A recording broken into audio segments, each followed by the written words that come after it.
you were told at one point that you were only going to see your parents 15 more times before they died. So I'm curious, how did, I guess, being told that you'd only see your parents 15 more times, how did that kind of change your North Star? I wouldn't say it changed it as much as it brought a level of visceral, clear understanding that I was not living in line with the priorities I would have said I have. There's really two types of priorities in life. There are the priorities you say you have, and then there are the priorities your actions show you have. And for Mm. a lot of us, there's a huge gap between those two. We say all the nice things. We say our priorities are all of these important things in life, and then our actions show that we're living in a completely different way that's completely dislocated from what those priorities are that we say. And that math and hearing that repeated back to me was the biggest slap in the face to say that I was not living in alignment with the things that I know are most important to me. The answers that I have within me were not being displayed in the outside world with how I was living. And that if I continued to walk down this path, I was going to wake up in 50 years and wonder what the fuck I just did with my life. Excuse my language. Um, and that is really the call to action. And it was for me. And for many people out there, what I have noticed in spending time with thousands of people over the years is we accept the default definitions of success that are handed to us.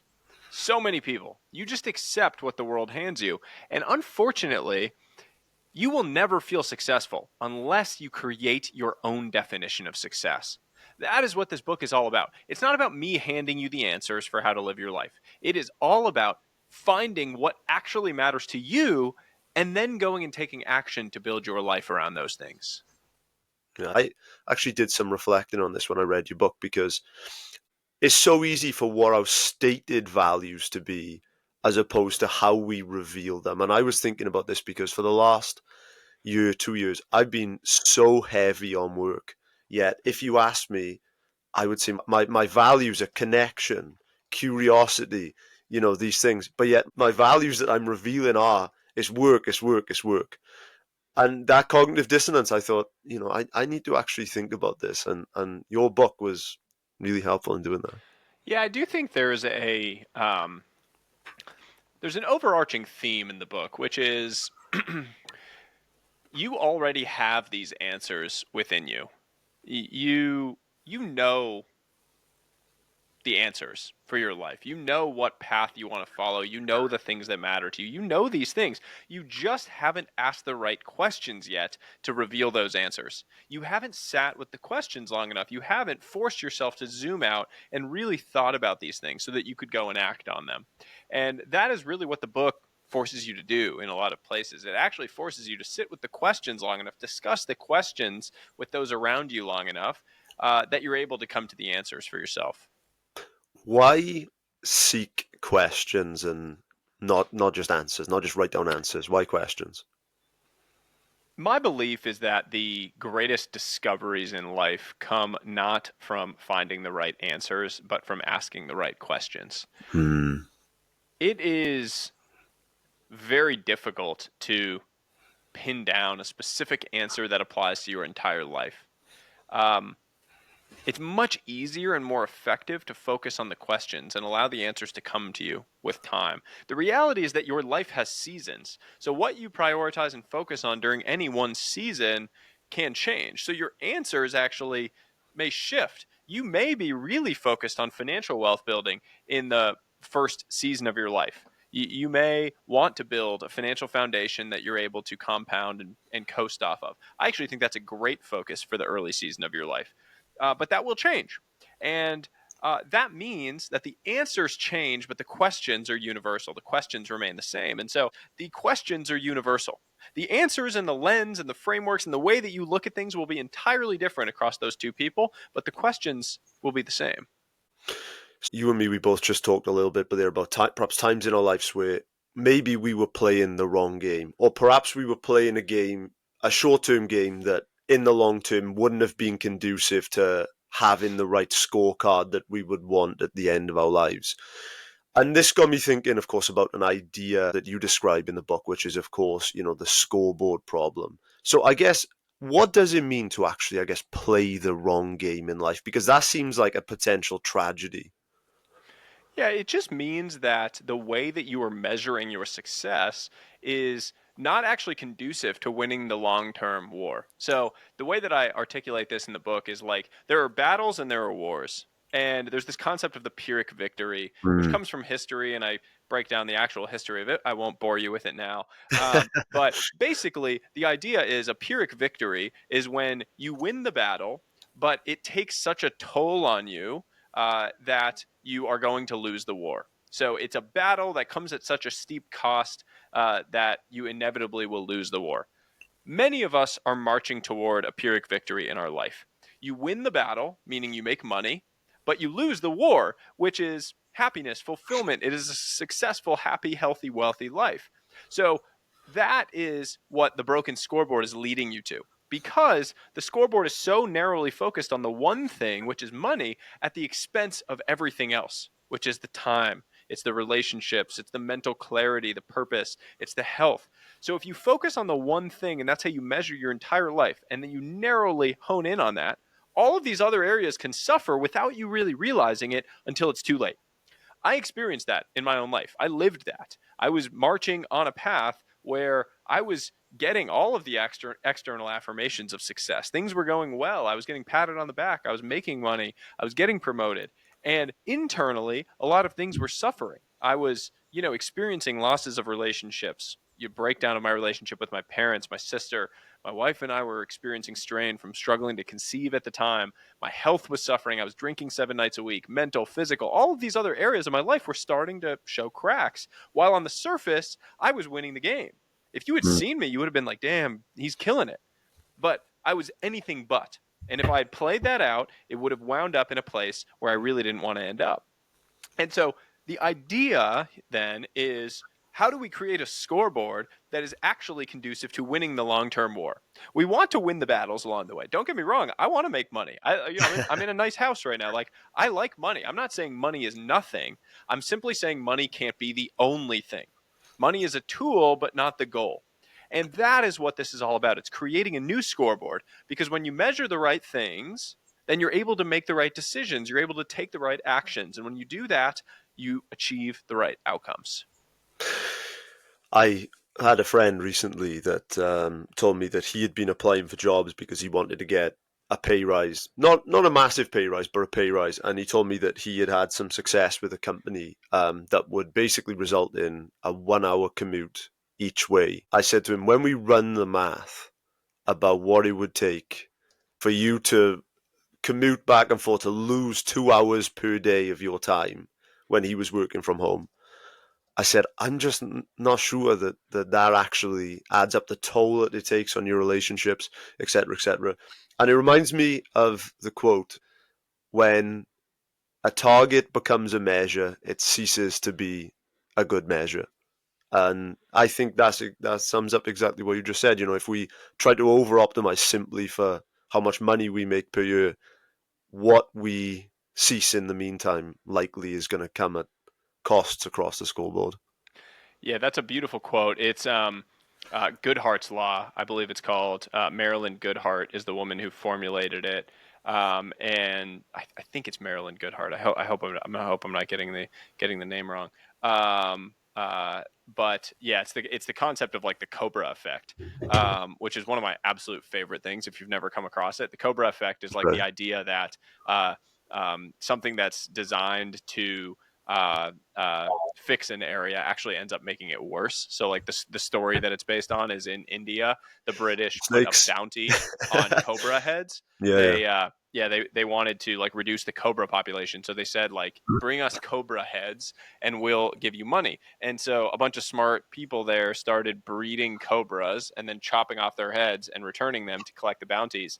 And the British realized that was happening, so turned off the bounty. And then these people that were breeding cobras just released them all into the streets because they had no use for them anymore. So a system that was designed to reduce the cobras actually ended up increasing the number of cobra populations. And it's the exact same thing. You're absolutely right. Like, when a measure becomes a target. So it's like, the measure becomes a target. The thing that you are focusing on, like making $1 million, becomes the target. and it starts hurting you in a lot of other areas of life. Because in our mind, we say like, okay, $1 million. Okay, my life is going to be so different at $1 million, and we envision all of these things that is going to be magically different about our lives. But that's not really the case. Like, unless you design those things into your life, the number one misconception is the whole thing of people saying money buys you freedom. That is not true. Money does not buy you freedom. Thoughtfully used money buys you freedom. But money itself does not buy you freedom. I have friends who make $10 million a year working in finance, working 80 to 100 hours a week, and they're never going to stop, because the day they stop is the day they stop making $10 million a year. And their lifestyle is to spend like $10 million a year. And so they need it. So they have to keep working. Zero freedom. Tons and tons of money, infinite amounts of money. They can do whatever they want, but zero freedom. So it's not the money that buys you freedom. It's the appropriate use, the thoughtful use, the thoughtful design of your life using the money that gets you the freedom.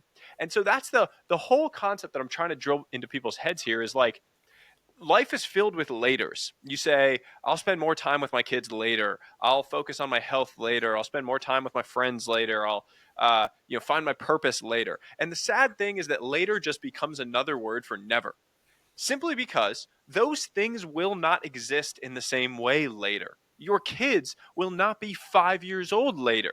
Your partner will not be there later. Your health will not be there for you later. Your friends won't be there for you later if you aren't there for them now. So either you design these things into your life now, or you're just going to regret it later. And it's like my grandfather used to say to me, later you'll be dead. If people are listening to this now and maybe they are wondering, have I maybe, am I on a path to somewhere that I actually don't want to go? What would be some questions that you would be asking to kind of weigh that up? I think there are a lot of questions that start to pull at that. I think one of my favorite questions that I try to ask regularly, which comes from, I have this concept of a think day, which is like this monthly ritual that I like to do to sort of zoom out and start thinking about some of the bigger picture questions in my professional and personal life. And one of my favorite questions, like as a prompt for that during that think day, is if you were the main character in a movie of your life, what would the audience be screaming at you to do right now?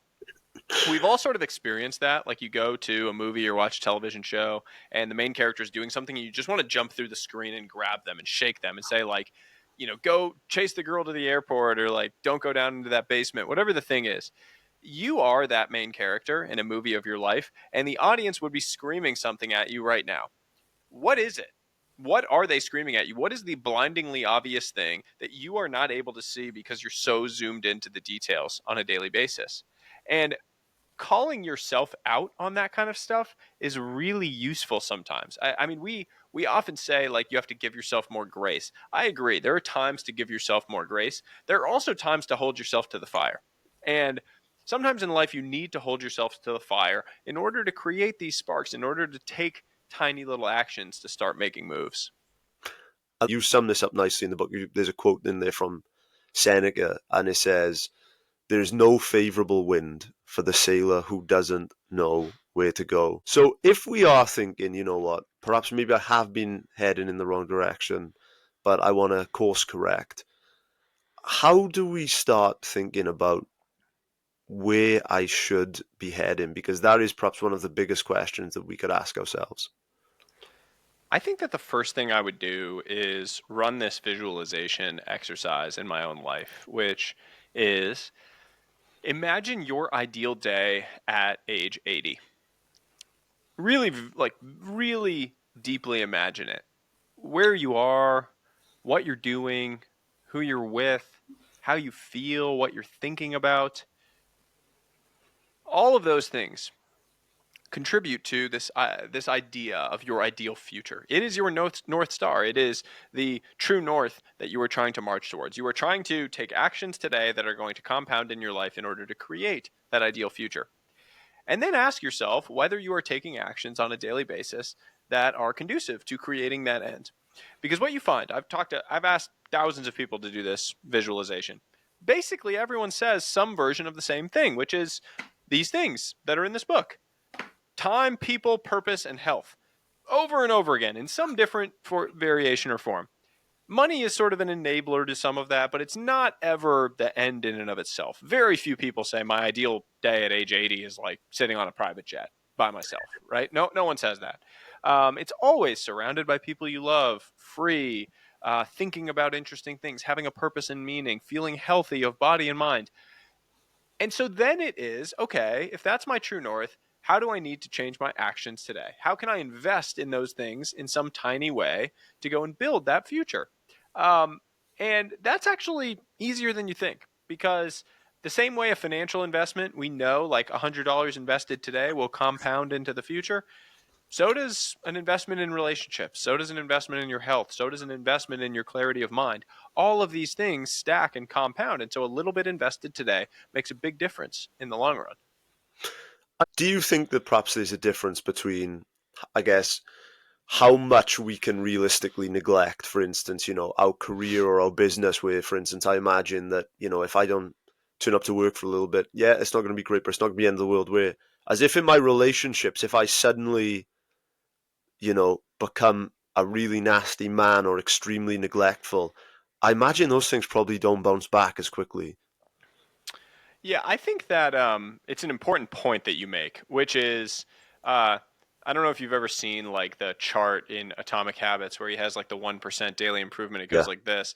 The most interesting part of that chart is the 1% daily decline and how it basically goes to zero.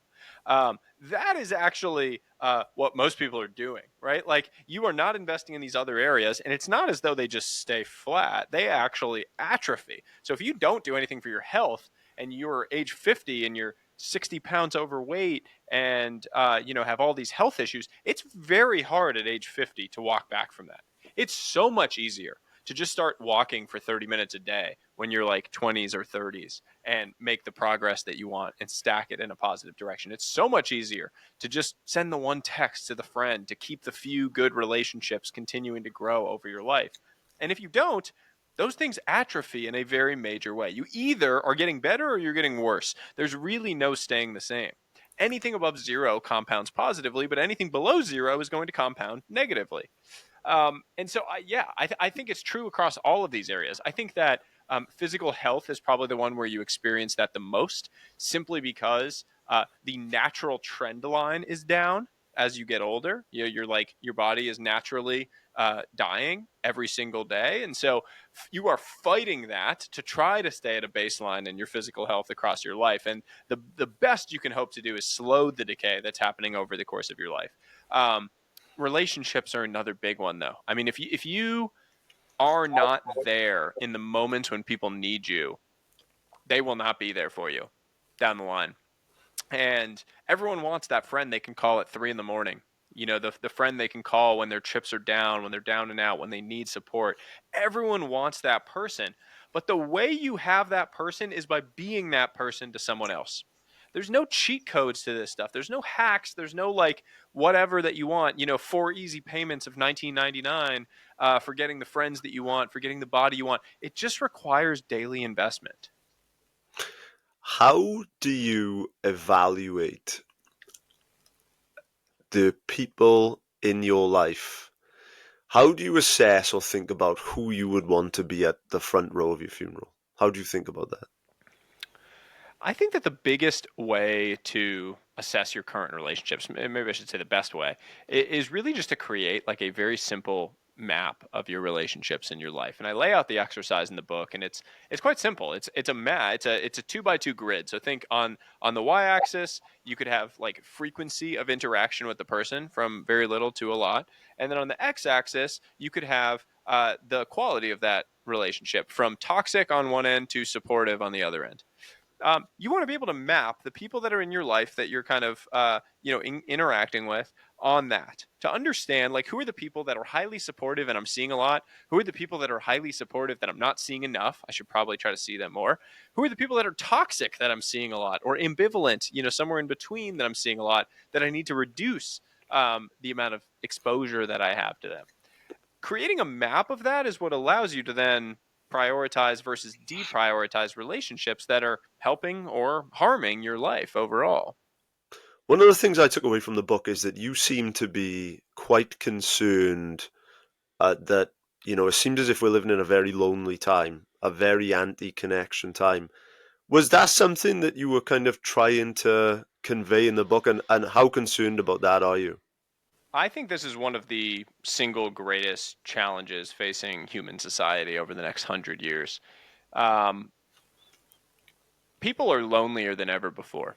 And in a world where technology has steadily reduced the amount of friction in our lives, it's made it easier and easier to completely avoid all of the friction that made uh, for texture in the human experience. I mean, if you don't want to leave your apartment, you could live your whole life without leaving your apartment pretty easily now. You could order your groceries, order meals. You could, interact with people online through your phone. You could, have a treadmill in your place. Like you literally don't have to leave if you don't want to. But unfortunately, not very conducive to a happy, healthy life. We know this scientifically. The Harvard study of adult development tracked the lives of about 2,000 people over the course of 85 plus years, and they found that the single greatest predictor of physical health at age 80 was relationship satisfaction at age 50. Not how you were on your cholesterol or your blood pressure, or smoking or drinking habits. How you felt about your relationships was what impacted your long-term health outcomes. And yet, we live in a world where people are not investing in their relationships in the same way as they are your financial wellness, financial well-being. And that's, where you land in a world where like the Forbes top 10 richest people in the world have 13 divorces among them. It's where you land in a world where we celebrate the lives of, billionaires and successful people, quote unquote, who have broken relationships with their children, who, aren't doing the things that I would argue are the markers of great role models. Where we celebrate people who are saying toxic things about women and children and all of that because they're making a lot of money. I don't want to be a part of contributing to something like that. And I think that prioritizing your relationships, prioritizing the strength of those relationships, being there for other people is the single most important thing that you can do. Because, I mean, look, there is scientific evidence that the people you surround yourself with determine your outcomes. The Pygmalion effect is this psychological phenomenon where we see that the level of expectations that people around you have for you actually determine the level of performance that you exhibit. When people have high expectations for you, you rise to the level of those expectations. So, those people that you choose to allow into your space actually determine your outcomes. We actually need to be so deliberate about who we choose to go on these journeys with, who we choose to be on this life journey with. Man, I can't tell you how much I loved that answer. And, it's one thing that I've learned from what would be about 400 episodes on this podcast, as well as doing a PhD looking at social connection, is just how deeply important it is. It's the thing that I've changed my mind on most over the last 10 years. It would be, I haven't changed my mind so drastically on something where I think I 5 years ago would have viewed it in some ways as a burden, as a deterrent from producing work, and now I feel as if I see clearly. Mm. So you mentioned just on this point, which because I think it's a really fascinating point. You mentioned obviously, we live in a very convenient world. There's been so much debate about, the effects of, for instance, social media on adolescent mental health. What do you think is kind of has really driven this, this kind of this very lonely time? I think social media is the biggest driver of it. um, and look, social media has a positive side, which is it has enabled the mass free spread of information and education all around the world. It has allowed us to connect with someone on the other side of the world in an instant. There's a lot of positives to it. Unfortunately, too much of a good thing becomes a bad thing. The dose makes the poison, as it were. And that is very much the case with social media. When we spend our entire lives glued to our phones, looking down at it, we forget to look up at the people that are right in front of us. And we've lost the ability to connect and create those textured relationships that interact. And the reason is because it's hard, right? Like everything about technology has been about making things easier. and making it easier to interact, making it easier to date, making it easier to make friends, all of these things. And the reality is that the most meaningful things in life are supposed to be hard. It's not Mm. supposed to be easy. The reason they're so valuable is precisely because they're hard. Otherwise, you wouldn't want it so much.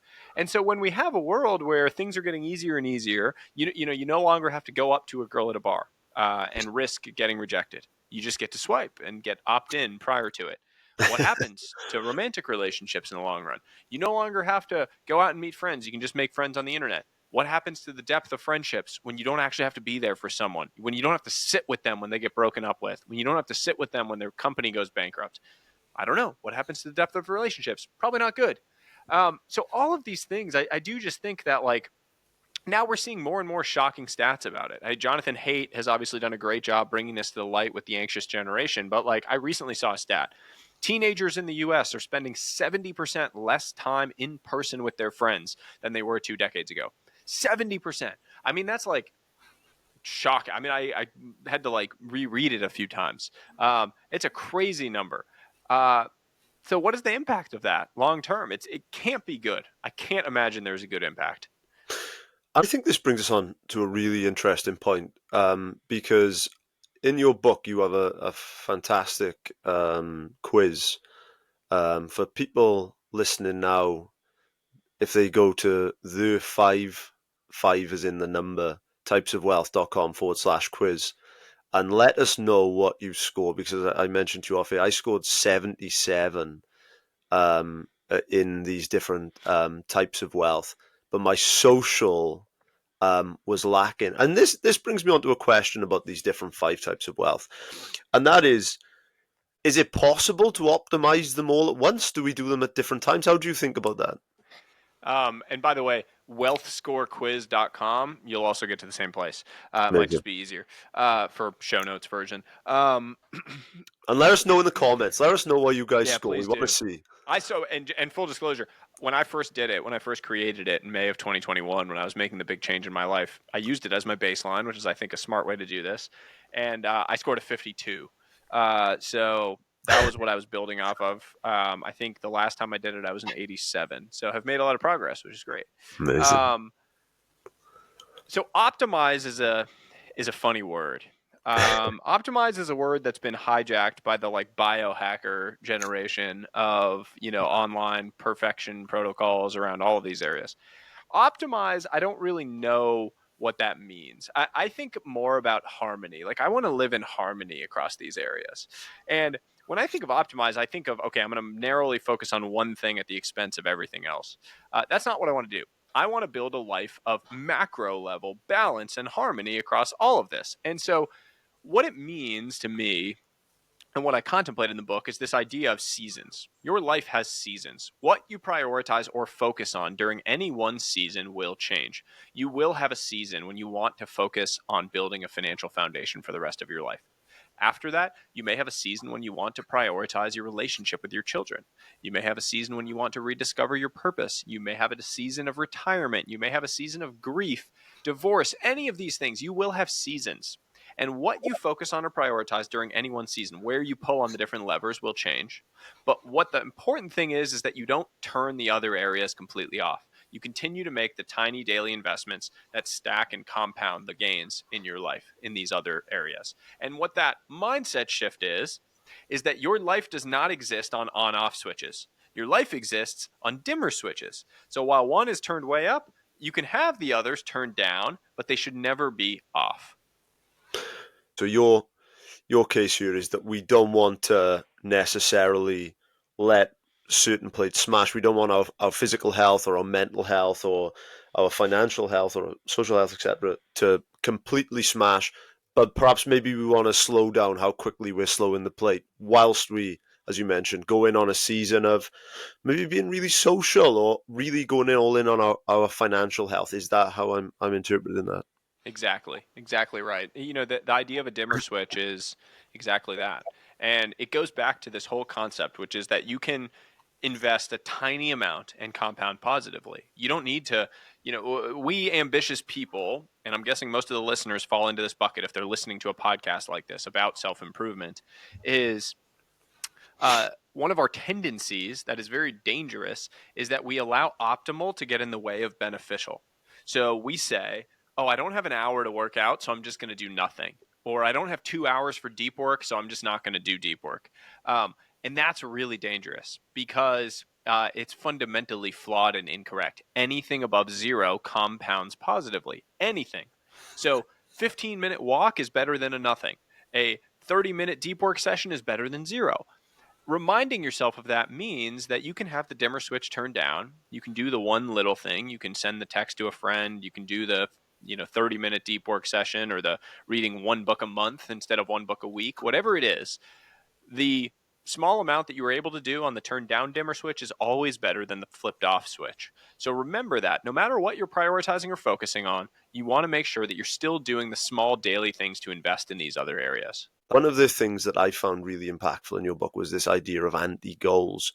And I actually really reflected on this, and I said to myself, I thought, well, one of the things that I don't want this year, I thought there's two things really that I don't want. The first thing is I don't want to finish the year and think I could have done more. Like I really want to kind of, Empty the tank. yeah, I want to empty the tank, and I don't want to feel as if I've just wasted a year passively. And the second one is I also don't want to feel as if I've drifted further out of line with my own values. I want to make decisions that are in sync with the type of person that I want to be. So I'm just curious how you think about those as kind of as anti goals, and kind of why you've kind of mentioned this idea, because not many people think about anti goals. They just think about goals. Yeah, anti goals are the idea of knowing what you want to avoid on your journey. So Charlie Munger said, all I want to know is where I'm going to die, so I'll never go there. And that's what anti goals are. It's about identifying where you're going to die. So if goals are like the summit of the mountain, anti goals are the things you are not willing to sacrifice on the climb. Your toes, you don't want to die, your frostbite, etc. It's really important because goals provide sort of the direction, and anti goals provide the boundaries along that direction. You don't want to run astray along that journey. So I might say, oh, okay, my goal is to become CEO of this company, but my anti goal is, being away from home 300 nights out of the year. I have young kids. I'm never willing to do that. So, like, yes, that might be my goal, but I'm not willing to achieve it if it comes at the expense of this anti goal. Knowing that is really what completes the picture. Goals without anti goals is an incomplete picture of what you're trying to do. And so it's very important to have both as you think about the path that you're walking on. What are some other anti goals that you've set yourself that kind of illustrate this example? Yeah. Allowing my health to completely fall apart in pursuit of some professional purpose is a big one for me because I've felt that, like drinking too much, not moving enough, not sleeping great. Um, And you look and $1 million. No, I appreciate it. I appreciate it. Yeah, I've definitely made a big. I made a big turnaround on that front. I mean, you wouldn't recognize me if you found a picture of me from like a few years ago. I look like a different human being. My skin was all screwed up. It did not look great. Um, yeah, it. That's a big one for me. I mean, obviously, I have my most important one is my relationship with my son and my wife. Like, I'm just not willing to sacrifice time with him during this period of his life. So, like, you could come and offer me $100 million job, and if you told me that $100 million job meant that I had to be away for 300 nights out of the year, I would not take it. And that sounds ludicrous if your scoreboard is just around money. It sounds crazy. But I'm so clear in what I want, and I'm so clear in the fact that so much of my wealth as a human being is derived from me being a dad, me being a husband, me being around the people that I love. That is wealth, true wealth to me. So I'm not willing to make that trade off. I'd much rather just continue to make what I make and, build my life in the way that I desire. And that is really liberating because it means that I don't chase things that I don't really want to chase. So, like, people can't buy me in that way anymore. And it sounds weird and it sounds crazy if you haven't had that sort of shift in how you view the world, but it's why I want more people to read this book. I want you to define what truly matters to you and then go and take action to build your life around it. And that anti-goal, which you said there, reminds me of the story from your book about the fisherman and the investment banker. man. Can you tell us about that? Yeah, this is one of my favorite stories. So, um, a fisherman and an investment banker. It's a parable on um, finding your version of enough. What the good life looks like to you. So, an investment banker goes down to a Mexican fishing village, and he's walking along the dock one day, and he comes across this fisherman cleaning up his boat, and sees some fish in the boat. And he says, "How long did it take you to catch those fish?" And the fisherman says, "Just a little while." And the banker says, "Why don't you fish for longer?" Fisherman says, "Well, I have all I need.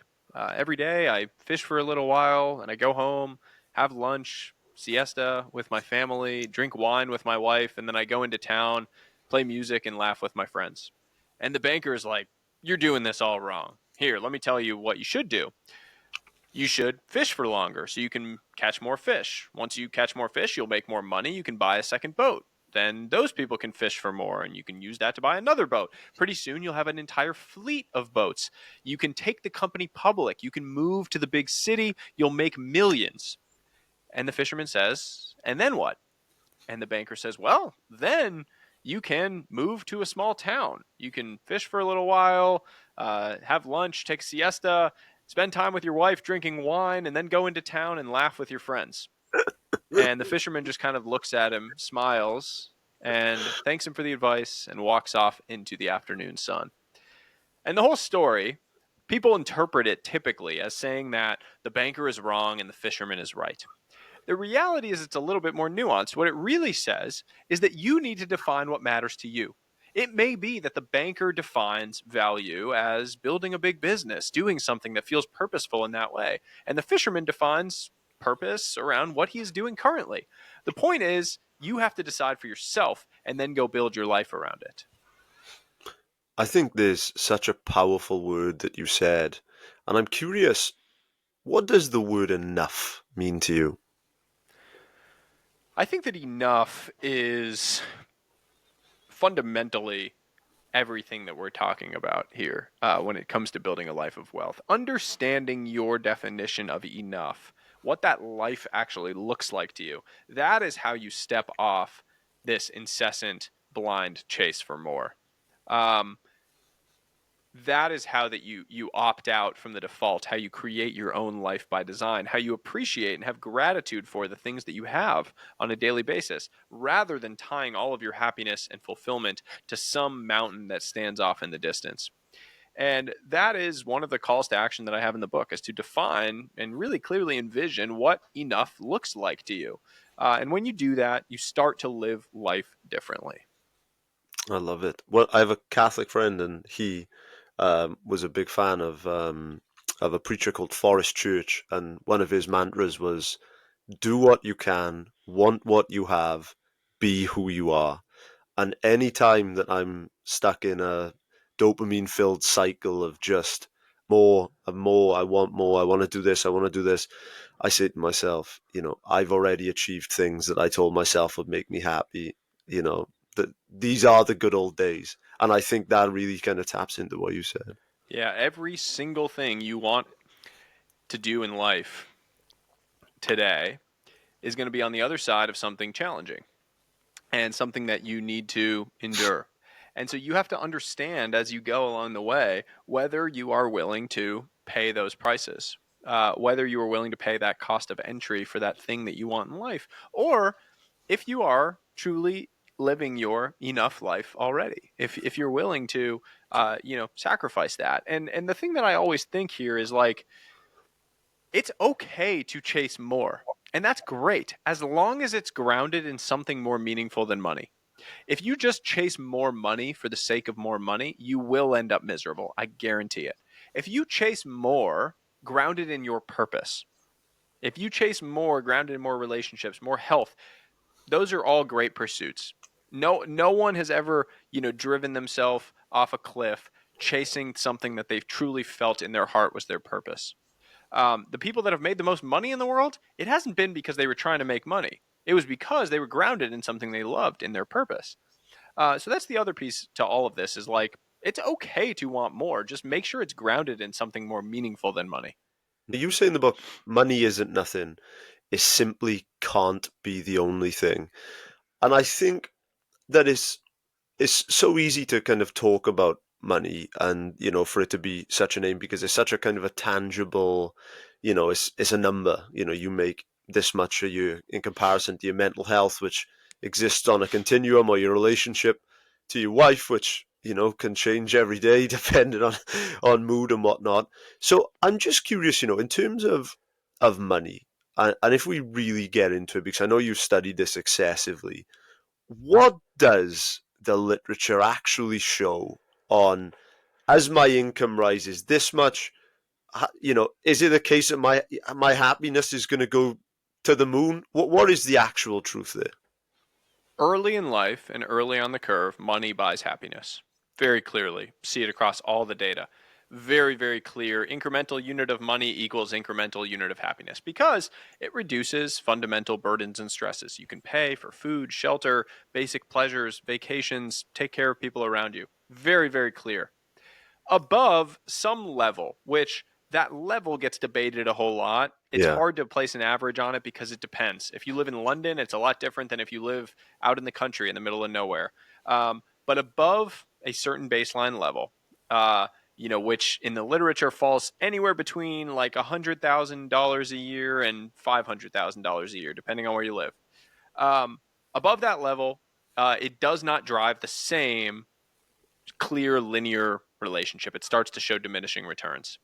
As a result, above that level, focusing on these other areas is the key. Because what the literature shows is if you get to that level and you are unhappy, more money is not gonna change that. And if you get to that level and you are happy, more money is not going to drive incremental happiness. So in either case, whatever your natural disposition is, it's not going to be money that drives the incremental success or gains. It's going to be these other areas of life. So we want enough. You want to find your definition of enough. That's it. Man, I love this. Sahil, I'm going to link to your book to the quiz in the description. People listening to this, your book will now be out for people to check out. I'm also going to link to your Twitter, which also, or X, which also must be one of the highest signal places online. Man, if people have listened to this now and they've said, you know what, I love this. If you were to kind of offer um, a closing message from your book that you would love people to take away, the meta signal from the book, what would it be? Ruthlessly reject the default. Reject the default definitions of success that you've been handed. Ask yourself these questions, really sit with these questions, and then live by design. Reject the default, live by design. The simple question is, for Sahil today, what makes your life worth living? My son, for sure. Yeah, I have a 2.5-year-old, and that's my all of my daily. Here, I'll show a picture of him. All of my daily happiness Oh, and lovely. joy. You can't really see him; it's too bright. But yeah, Amazing, amazing. And the final question, Sahil, is, just tell these guys where they can connect with you if you've got any closing messages, and we'll be sure to link everything below. yeah, you can find the book anywhere books are sold. You can find more information on it at the5typesofwealth.com. I'm at Sahil Bloom on every major platform, and I'll look forward to connecting with all of you.